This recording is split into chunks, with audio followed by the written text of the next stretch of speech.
পৃথিবীতে কিছু মানুষ বোকা হয়, সেটা মানা যায়। কিন্তু কিছু মানুষ শুধু বোকা না, অতি অসাধারণ বোকাদেরকেও হার মানিয়ে যায়। যেটা ভাবছো সেটাই না। ওপরবালা সৃষ্ট এই পৃথিবীতে সবকিছু ঠিকঠাকই চলছিল, কিন্তু তারপর একদিন এই দুই বলদ জন্ম নিল। আর তাদের কর্মকাণ্ড এতটাই পরিমাণে হাস্যকর যে শেষে গিয়ে তুমি বলবে, কি দেখলাম এটা। আর যাদের কাণ্ড দেখার পর মনুষ্য জন্মের প্রতি বিশ্বাসই উঠে যাবে। কোনো মানুষের বুদ্ধি এই রকম লেভেলের হতে পারে, এই রকম লেভেলের হতে পারে। আর তার সাথে আছে কাহিনীতে টুইস্ট। একটা নয়, অনেকগুলো টুইস্ট। একটা আলাদাই লেভেলের বিচিত্র মুভির গল্পটি শুরু হয় না, ঠিক মুভি শুরু হয় না, ব্রেনের উপরে অত্যাচার শুরু হয়, এক প্রকার বলতে পারো। এরকম একটা কমেডি ও অ্যাডভেঞ্চার মুভি নিয়ে চলে এলাম আজকের ভিডিওতে। শুরুতেই বলে রাখি, এইখানে আমরা মাঝে মাঝে কার্টুন ভিডিও এক্সপ্লেন করব, যেগুলো ব্যক্তিগতভাবে আমি খুব পছন্দ করি। তোমাদেরও কোনো পছন্দের ফেভারিট মুভি থাকলেও বলতে পারো, সেটাও পরে এক্সপ্লেন করা হবে। তো মুভিটি দেখার আগে একটা লাইক ও সাবস্ক্রাইব করে দাও যদি তোমরা সব ধরনের কমেডি ও অ্যাডভেঞ্চার মুভি দেখতে চাও। এই যে হাসমুখ চেহারার মানুষটাকে দেখছেন, তার নাম হলো হ্যারি। আর এই হতভাগ্য মানুষটা যে কিনা হুইলচেয়ারে বসে আছে, এর নাম লয়েড। হ্যারি আর লয়েডের গভীর বন্ধুত্ব। লয়েড আজ ২০ বছর ধরে পঙ্গু হয়ে পড়ে আছে এই হুইলচেয়ারে, আর হ্যারি একজন সত্যিকারের বন্ধুর মতো ২০ বছর ধরে এই হাসপাতালে রোজ আসে তার বন্ধু লয়েডকে দেখতে। কিন্তু আজকের দিনটা একটু অন্যরকম ছিল। হ্যারি এসেই আজ দুঃখী হয়ে জানায়, লয়েড, আজ আমি শেষবারের মতো দেখা করতে এসেছি, কারণ আমার একটা কঠিন রোগ হয়েছে। ডাক্তার বলে দিয়েছে আমি আর বেশি দিন বাঁচব না, তাই আজকেই শেষ। আমি কাল থেকে আর তোকে দেখতে আসতে পারবো না। এটা শুনে হঠাৎ করে পঙ্গু লয়ের, যে কিনা হুইলচেয়ারে বসেছিল, সে কথা বলে ওঠে। আর এই পঙ্গু চিৎকার করে বলে, উরে আমি পঙ্গু টঙ্গু নই, আমি তো ২০ বছর ধরে তোর সঙ্গে প্র্যাঙ্ক করছিলাম বন্ধু। কেমন লাগলো আমার প্র্যাঙ্ক? আমি তোকে ২০ বছর ধরে বুদ্ধু বানিয়েছি, বোঝো ব্যাপার। হ্যারি অবাক হয়ে যায়, বলে কি ২০ বছর ধরে নাটক করছিল শুধুমাত্র প্র্যাঙ্ক করার জন্য? হ্যারি বলে, ওরে তুই আমাকে বুদ্ধু বানানোর জন্য নিজের জীবনে ২০টা বছর নষ্ট করে ফেললি। এই ২০ বছর ধরে এত ইলেকট্রিক শক খেলি, এত ওষুধ খেলি, হুইলচেয়ারে পড়ে থাকলি পঙ্গুর মতো, শুধুমাত্র প্র্যাঙ্ক করার জন্য তোর জীবন থেকে ২০টা বছর তো নষ্ট হয়ে গেল রে গাধা। কিন্তু লয়েডের চোখে মুখে কিন্তু আফসোসের ছিটেফোঁটাও ছিল না। সে উল্টো গর্বের সাথে বলে, ২০ বছর নষ্ট হয়েছে তো কি হয়েছে, তোকে বুদ্ধু তো বানাতে পেরেছি, তোর সাথে প্র্যাঙ্ক তো করতে পেরেছি, এতেই আমি ভীষণ মজা পেয়েছি গাধার বাচ্চা। তো ওরা দুজন হাসপাতাল থেকে বেরিয়ে বাড়ির দিকে রওনা দেয়, এবং বাড়ির কাছাকাছি আসতেই ওদের দেখা হয় এর সাথে। এই লোকটা অন্ধ। এই লোকটার নাম হলো বিল্লি। হ্যাঁ, মানুষের নাম যে কিভাবে বিল্লি হয় এটা আমার বুঝে আসে না। এই অন্ধ বিল্লি সারাদিন তকর পাখি নিয়ে খেলে, মানে ওর পোষা পাখিদের নিয়ে। তো ঘরে ফিরে লয়েড জিজ্ঞেস করে হ্যারিকে, তোর এমন কি রোগ হয়েছে হ্যারি? হ্যারি জানায়, ডাক্তার বলেছে আমার একটা কিডনি নষ্ট হয়ে গেছে, আমার একটা কিডনি দরকার বন্ধু। আর ডাক্তার বলেছে আমার বংশেরই কেউ এই কিডনি দান করতে পারে, যার সঙ্গে আমার রক্তের সম্পর্ক আছে। লয়েড বলে, আমার মাথায় একটা বুদ্ধি এসেছে। দেখ, অনেক বছর হলো তোর বাবা মা তোকে লাথি মেরে বাড়ির বাইরে বের করে দিয়েছে। এক কাজ কর, চল বাড়ি ফিরে চল। তোর বাবা মা এমনিতেই বুড়ো বুড়ি হয়ে গেছে, আর কদিন বাঁচবে রে। তোর বাবা মাকে গিয়ে কোনো রকমে হাতে পায়ে ধরে ক্ষমা চেয়ে একটু পটিয়ে টটিয়ে একটা কিডনি নিয়ে নে, তাহলেই তো কাজ হাসিল হয়ে যায়। চিন্তা ভাবনার লেভেল দেখো। হ্যারি ভেবে দেখল যে প্ল্যানটা নেহাত খারাপ নয়, আর তাছাড়া উপায়ও নেই। বহু বছর পর হ্যারি বাড়ি ফেরে, এবং হ্যারিকে দেখে ওর বাবা মা অবাক হয়ে যায়। হ্যারি তার অসুখের কথা তার বাবা মাকে খুলে বলে, এবং বলে একটা কিডনির দরকার তার বেঁচে থাকতে হলে। কিন্তু তার বাবা যেটা বলে সেটা শুনে হ্যারি চমকে ওঠে। হ্যারির বাবা বলে, দেখ, তোকে একটা কিডনি দিয়েও দিতাম, কিন্তু ব্যাপার হলো তুই আমাদের সন্তানই না, তোকে আমরা কুড়িয়ে পেয়েছিলাম, এবং যেহেতু তোর সাথে আমাদের রক্তের সম্পর্ক নেই, সুতরাং আমার কিডনি তোর কোনো কাজে আসবে না। হ্যারি এটা শুনে অবাক হয়ে যায়। সে স্বপ্নেও ভাবতে পারেনি যে এরা তার আসল বাবা মা নয়। হ্যারির মা হ্যারিকে বলে, তুই এত বছর ধরে ছিলি না, তোর নামে অনেক চিঠি এসেছে, সেগুলো নিয়ে যা, সে চিঠিগুলোকে নিয়ে যা এখান থেকে। সেখানে একটা চিঠিতে দেখা যায় ১৯৯১ সালে হ্যারির একটা প্রেমিকা ছিল, যার নাম ছিল ফ্রেডা। ফ্রেডা তাকে একটা চিঠি পাঠিয়েছিল। চিঠিতে শুধু এতটুকুই লেখা ছিল, আমি প্রেগনেন্ট হয়ে গেছি, দেখা করো। হ্যাঁ, হ্যারি হয়তো ফ্রেডার সঙ্গে নিয়মিত শরীরচর্চা করত। লয়েডের মাথায় আবার একটা বুদ্ধি আসে। সে বলে, দেখ বন্ধু, তোর প্রেগনেন্ট প্রেমিকা ১৯৯১ সালে চিঠিটা পাঠিয়েছিল, সুতরাং সে যদি বাচ্চাটা জন্ম দিয়ে থাকে, তো সেই বাচ্চা এতদিনে ২০ বছর বয়স হয়ে গেছে। সুতরাং তোর বাচ্চাটাকে যদি তুই একবার খুঁজে পাস, তো তার থেকে তো একটা কিডনি নিতেই পারবি।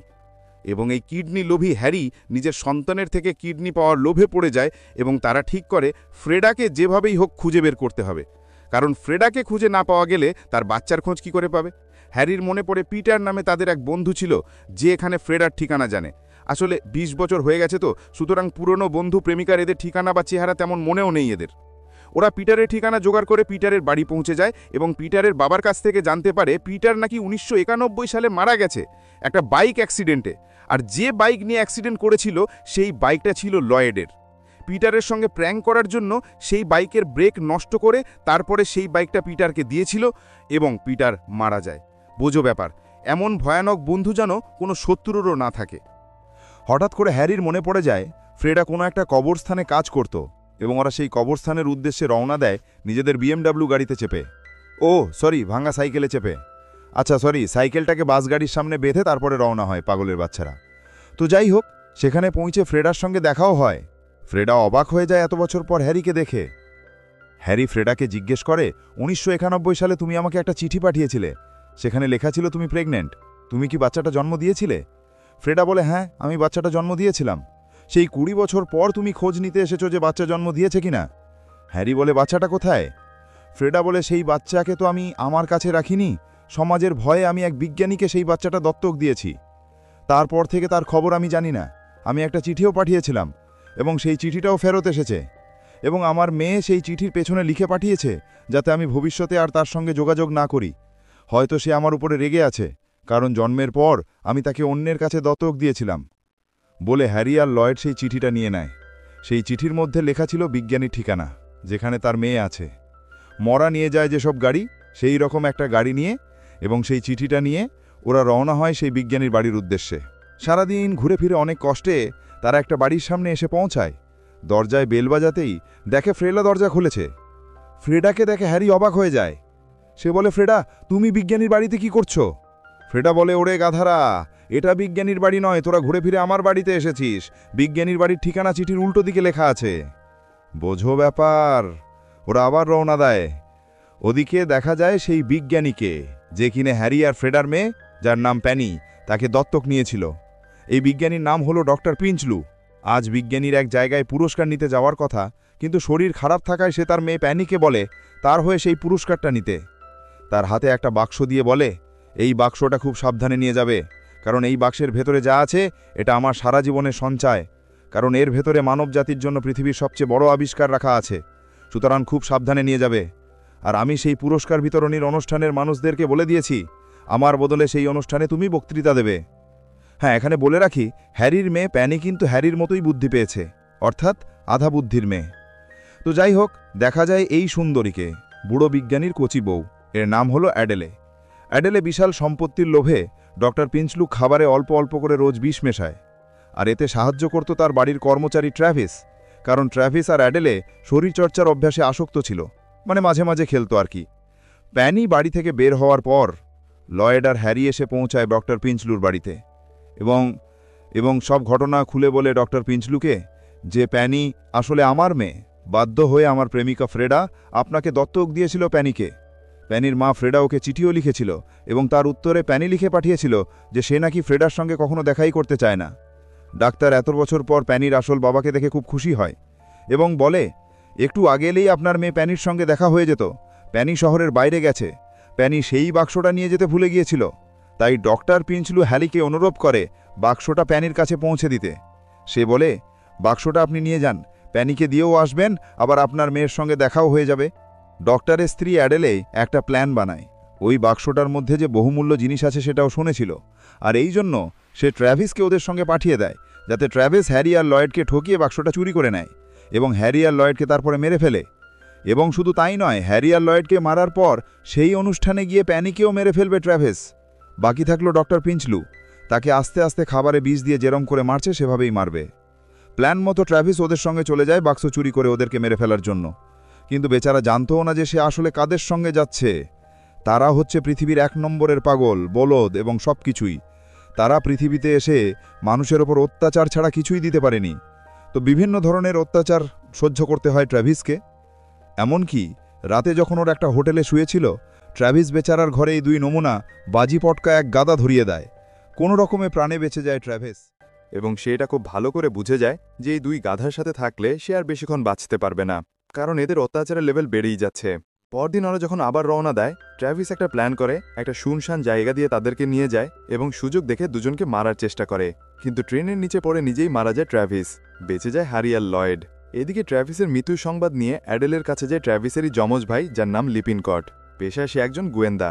সে বলে, আমার ভাইয়ের মৃত্যুর বদলা আমি হ্যারি আর লয়েডের কাছ থেকে নেব, এবং তোমার যা প্ল্যান ছিল তোমার স্বামীকে মেরে তার সম্পত্তি হাতিয়ে নেওয়া, তা তো আমি হেল্প করব, চিন্তা নেই। দেখা যায় লয়েড আর হ্যারি সেখানে পৌঁছে গেছে যেখানে প্যানি বক্তৃতা দিতে গিয়েছিল। সেখানে লয়েডের সঙ্গে এমন একজনের পরিচয় হয় যে কিনা প্যানিকে চিনত।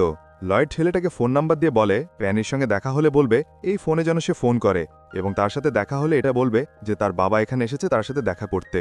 ওদিকে দেখা যায় ট্র্যাভিসের যমজ ভাই লিপিনকট পৌঁছে যায় হোটেল রুমে প্যানিকে মারার জন্য। আর এখানে আমাদের মুভির প্রথম এপিসোডটি শেষ হয়ে যায়। তোমরা যদি এর দ্বিতীয় বা শেষ পর্ব দেখতে চাও তাহলে একটা লাইক করে কমেন্ট করে জানাও। তোমরা যারা এরকম কমেডি অ্যাডভেঞ্চার মুভি দেখতে পছন্দ করো তাহলে আমাদের চ্যানেলটি সাবস্ক্রাইব করতে পারো। আবার দেখা হবে পরের ভিডিও, ততক্ষণ পর্যন্ত ভালো থাকুন। আল্লাহ হাফেজ, আসসালামু আলাইকুম।